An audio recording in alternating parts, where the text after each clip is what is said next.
études il y a 2 ans ici en France, à Montpellier. زيد. En fait, j'ai voyagé de Gaza, je suis sorti de Gaza plusieurs fois. Chaque fois quand je sors de Gaza, je galère, c'est la même galère, parce que c'est pas facile. En fait, l'histoire de voyage, c'est aussi compliqué. Juste avant de parler de mon voyage, moi, en tant qu'habitant à Gaza, on va témoigner de ce qui se passe à Gaza.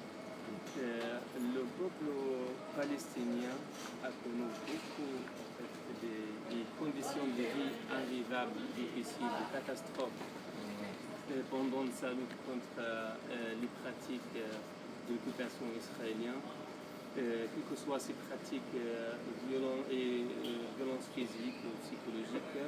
La plus grave de ces événements, en fait, c'est la politique de siège dont la cause palestinienne a été témoin. Et la politique de siège, en fait, a été adoptée et pratiquée par l'occupation israélienne depuis des dizaines d'années avant d'imposer le siège à Gaza.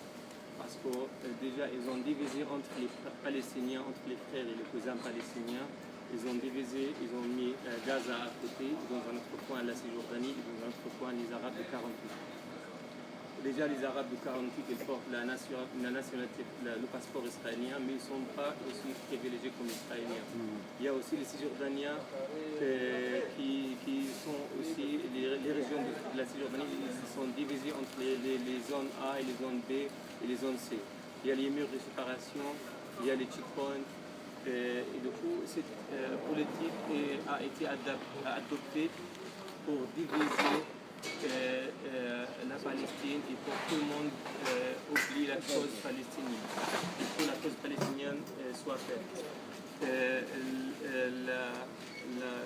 La dernière, ces politiques en fait sont pris fin par le blocus imposé sur Gaza, le blocus pour le siège économique sur Gaza. Et le siège a été imposé il y a 11 ans. Et la situation du jour à un autre s'aggrave en fait. D'abord, en fait, pourquoi ils ont imposé le siège à Gaza sous le prétexte qu'il y a un mouvement terroriste qui contrôle Gaza et en fait, c'était pas ça le cas en fait, parce que le Hamas est venu sur Gaza, là, pris contrôle par les élections, parce que les élections c'était une exigence des Européens. C'est les Européens d'abord qui ont demandé à l'autorité palestinienne, si vous allez faire des élections, il faut que les autres mouvements, politiques à Gaza s'intègrent ou rentrent avec vous dans les élections pour que vous présentiez tout le peuple palestinien. D'accord? Et c'est pour cela que Hamas a rentré dans les élections, elle a gagné les élections. Et du coup, c'était le prétexte pour qu'Israël impose le siège sur Gaza. Okay? Et du coup, maintenant, Hamas, quand elle a pris le contrôle à Gaza, l'autorité palestinienne, ils ont quitté Gaza, ils sont allés installer à Cisjordanie. Et pour cela, l'autorité palestinienne a demandé à 6 fonctionnaires, qui étaient ex-fonctionnaires à Gaza, de ne pas aller au travail. C'était en répondant à la pression des Israéliens, parce qu'ils sont, on dirait comme ils sont plus des marionnettes. Oui, et c'est pour ça que les salariés et les fonctionnaires de l'État n'allaient pas au travail pour qu'ils touchent leur salaire. Et 10 ans plus tard, l'autorité palestinienne maintenant ne donne plus les salaires aux fonctionnaires de l'État. Disons que ça fait 10 ans que vous ne travaillez plus et c'est pour cela que vous n'avez pas le droit de toucher de salaire. D'autre côté, le Hamas, quand il a pris le contrôle à Gaza, le gouvernement de Hamas, il a embauché les chômeurs pour trouver des autres salariés, des autres fonctionnaires pour reprendre en charge les services de l'État, de l'établissement de l'État. Et du coup, pour l'instant, Hamas aussi il est sous le siège, il ne peut pas aussi donner les salaires à ses citoyens, à ses fonctionnaires. Il y a aussi dans la troisième partie, en fait, on a le ONU chez nous. L'ONU, en fait, l'ONU, en fait, il a pris en charge de faire des établissements scolaires, des hôpitaux à Gaza depuis les années de 48, après le Nakba.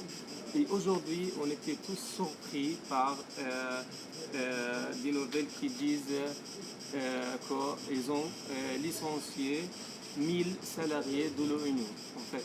c'est la question ici, ce qu'on va poser, c'est quoi le rapport entre le coupure d'électricité, 12 heures, 3 heures, 15 heures par jour d'électricité, l'eau qui n'est pas pouvable à Gaza, et le coupure de salaire de l'autorité israélienne, l'autorité palestinienne, et aussi le blocus imposé sur le peuple gazaoui, et en plus le fait que l'ONU licence aujourd'hui 1000 salariés. En fait, c'est juste pour vous faire comprendre, en ce moment-là, la situation en fait est le plus difficile pour Gaza depuis des dizaines d'années parce qu'en ce moment-là, il y a Trump avec les complices, ils vont passer l'affaire du siècle, ce qui est en fait le deal du siècle. Le deal du siècle, il y a des sites comme Al Jazeera, le BBC, ils ont parlé de ça en arabe et je viens de trouver des sites avec Abdel qui parlent de ça en français aussi. Le deal du siècle en fait, c'est le fait de faire un État palestinien sur la terre de Gaza en attachant 720 km de désert de Sinaï. Parce qu'à Gaza, c'est déjà 360 km. Il y a aussi, ils vont attacher à Gaza 720 km, comme ça on aura 1100, 800 km pour faire l'État de la Palestine, pour que tout le monde oublie la cause palestinienne. Parce qu'en fait, chaque fois qu'il y a une agression contre les Gazaouis, tout le monde se rappelle de ce qui se passe. Ils font des manifs, ils font des actions. Et pourquoi ils vont arrêter ça ailleurs? Par le fait de construire un État, donner les Gazaouis de l'argent. Par contre, en fait, il y a des différences ici. Parce qu'ils vont annoncer que les villes, les villages de Jérusalem comme capitale de la Palestine, par contre, l'ancienne ville comme capitale d'Israël, là où il y a la mosquée Al-Aqsa et les églises et l'amour de lamentation.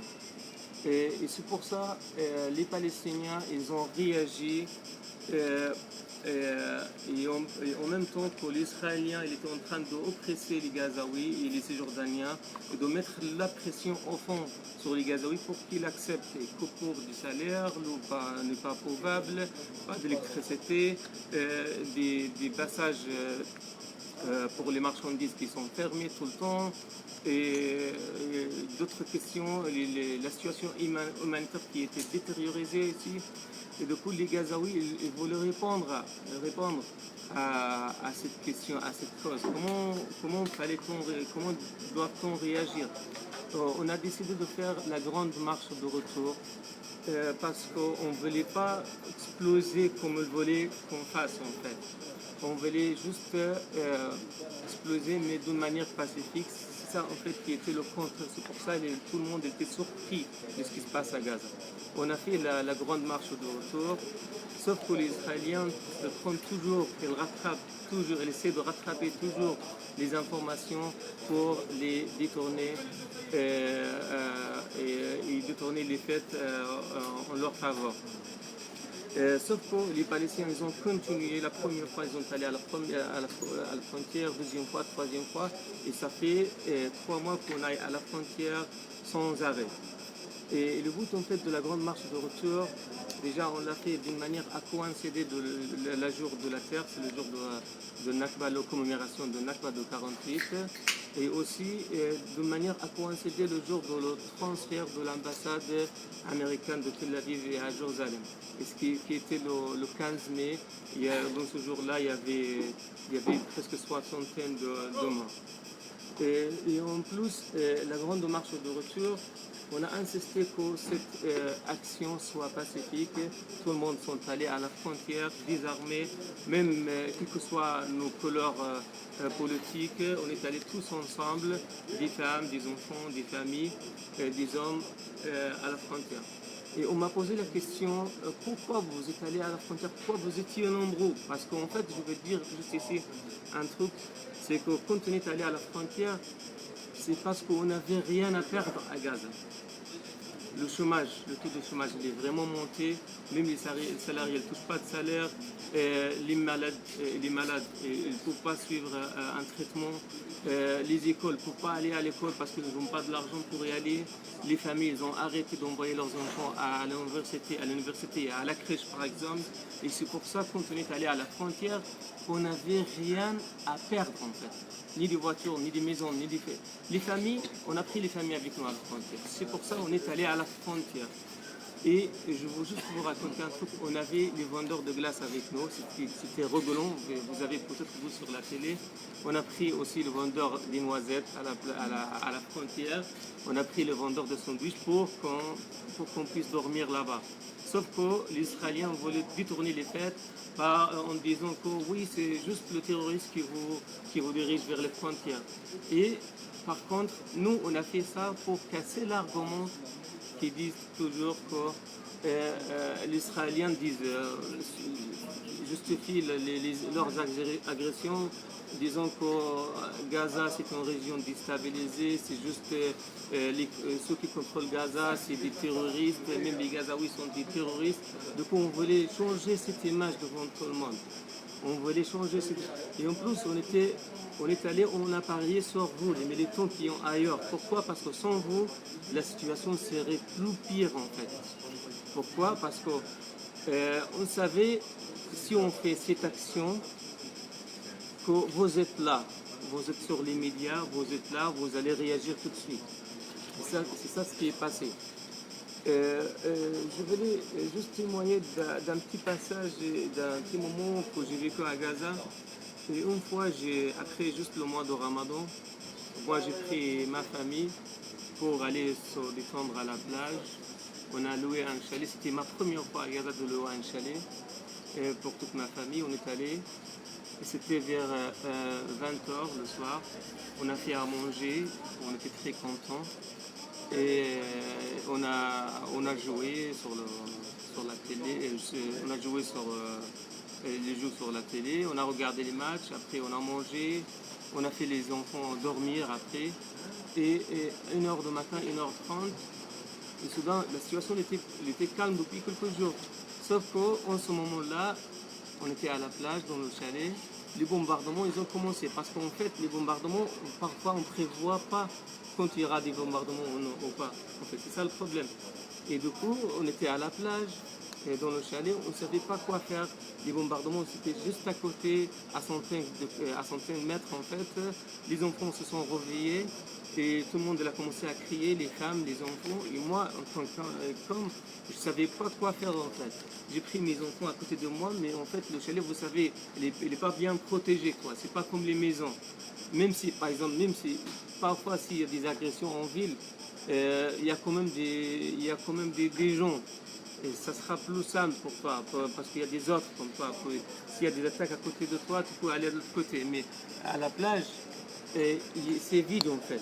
Surtout la nuit, il n'y a pas de maison, il n'y a rien de tout. Il n'y a pas de voiture, il y a juste des personnes qui sont à la plage.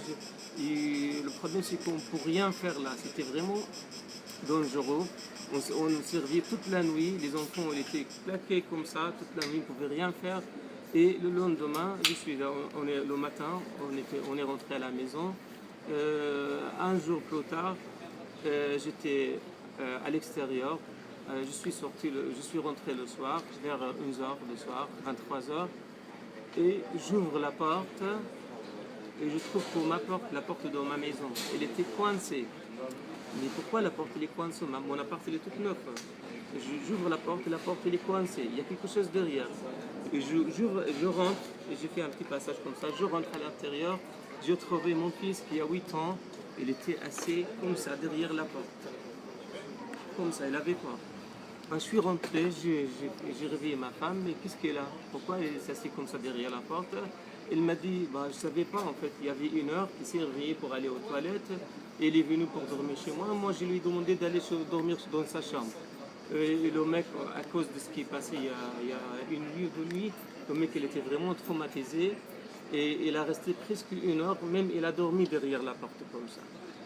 Et en fait, c'est pas seulement mon fils, c'est presque tous les enfants de Gaza. C'est ça le problème, c'est que comment va-t-on garantir à nos enfants une bonne éducation? Comment va-t-on donner les valeurs à nos enfants? Est-ce que vous pensez que nos enfants de l'avenir serions des diplômés, par exemple, ne serions pas des criminels? Parce que là, tout ça, ça cause des effets au long terme, en fait. Un enfant qui se sent pas protégé, même s'il y a ses parents là, et il y aura un désordre, en fait, ici, dans sa tête. Et à Gaza, en fait, la situation elle est catastrophique, d'accord, bordélique, et la situation elle est chaotique, mais pour eux, pour l'Israélien, elle est vraiment bien organisée. C'est ça ce qu'ils veulent en fait. C'est trop bien organisé pour l'Israélien. Par contre, chez nous, c'est bordélique. Tout est mélangé. Ah oui. Et de la situation, on a par exemple, si on va parler de la pêche, les pêcheurs ils ont interdit de rentrer de la mer pour pêcher parce que vous savez tous Gaza comment on dit, c'est pas triangulaire, c'est quatre rectangles. C'est comme un rectangle et de deux côtés il y a le côté israélien-palestinien, il y a le troisième côté c'est la mer et le quatrième côté c'est l'Égypte en fait.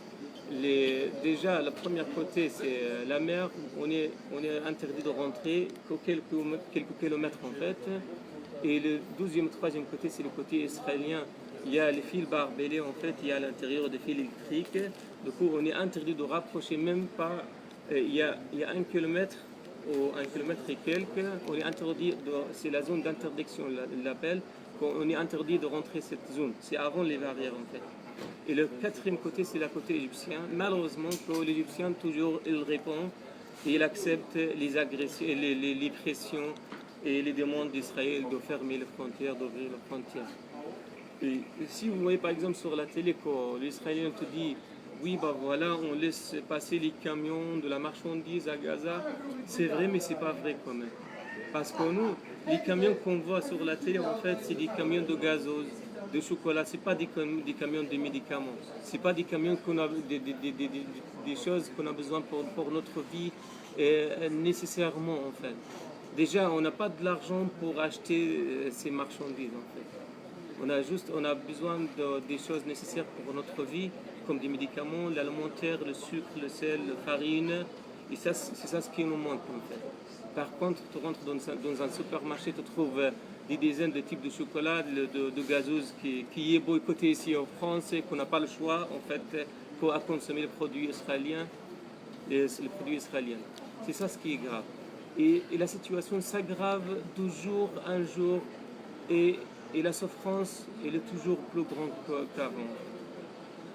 Et la liberté de circulation. La liberté de circulation en fait elle est vraiment, on dirait qu'il n'y a pas une liberté de circulation, même si toutes les conventions des Nations Unies qui te garantissent la liberté de circulation, mais c'est chez nous en fait, c'est pas ça le cas. En fait. Première chose, l'occupation israélienne, c'est le seul responsable de Gaza. Pourquoi? Parce que la bande de Gaza, en fait, la bande de Gaza est venue sous l'occupation plusieurs fois suite au long de l'histoire. Erasmus était il est venu sous le mandat britannique et après, et dernièrement, c'était sous l'occupation israélienne. Et selon toutes les conventions, en vertu de toutes les résolutions internationales, Gaza est un territoire occupé. Et les dispositions du droit international s'appliquent au territoire sous occupation. Alors que l'Israélien ne prend aucune charge par rapport à Gaza. Ça, c'est la première chose. Et le siège, le blocus en général, le blocus, pour savoir qu'est-ce que ça veut dire un blocus en général, la blocus en général, c'est l'un des moyens de punition internationale. C'est pas illégal, mais ils ont essayé de trouver des moyens pour légaliser le blocus, mais quand même, c'est pas le cas de Gaza. Gaza, c'est un cas exceptionnel.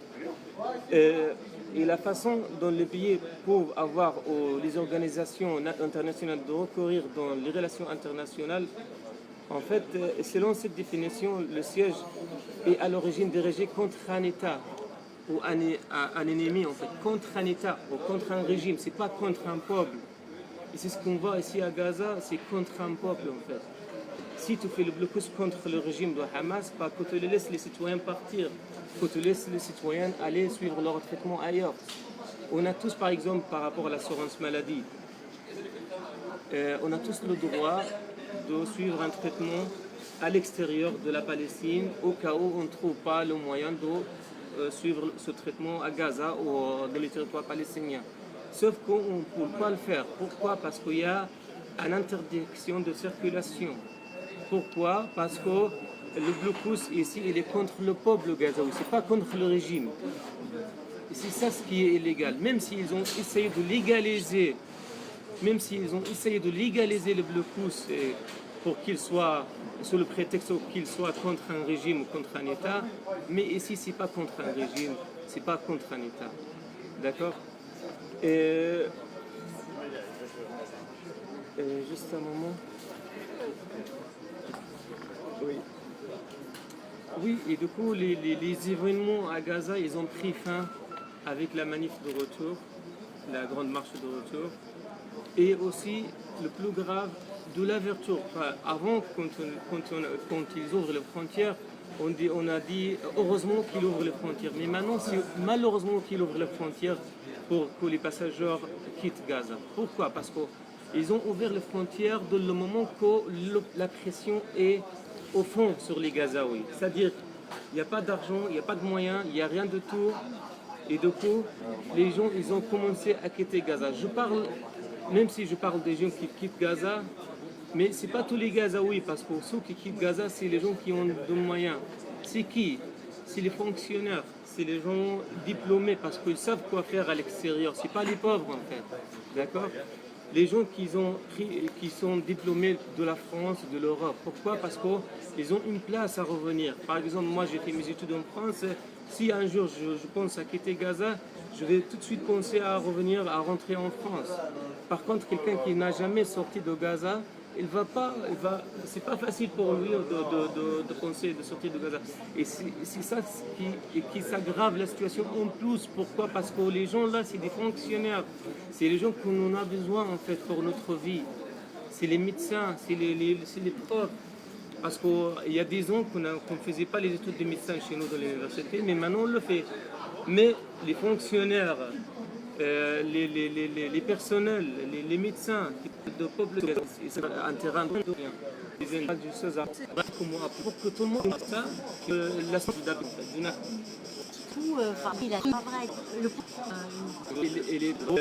et l'Israël, Gaza par contre, les qui ont maintenant, qui sont sur le 28,